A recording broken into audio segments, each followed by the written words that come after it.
Kādi ir uzdevumi šim pārbaudījumam? Paslīpēt vairāk vēl to taktisko bildi, paskatīties vēl uz dažiem ceļiem, atrast tos dažus spēlētājus, kam vietas sastāvā vēl varētu būt uz jautājumu. Ja? Un skaidrs, ka puišiem tā ir cīņa par šīm vietām. Tas arī ir tas uzdevums. Noteikti jābūt uzmanīgākiem ar ripu, tā teikt, jānovērtē tā ripas vērtība. Teiksim, nedrīkst atmesties, piemēram, ir jānogādā ripu partnerim precīzes nulles lāptiņas.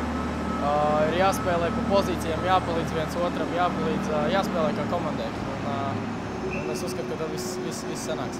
Rezultāts ir svarīgs vai vairāk tev apskatīties tieši, ko puiši māk izpildīt? Pārsvarā visi ceļi bijuši iepriekšējās reizes un gribētos redzēt jau arī tiešām rezultātu, jo nepietiek ar to, ka metam pa vārtiem, ir jāmet arī vārti iekšā.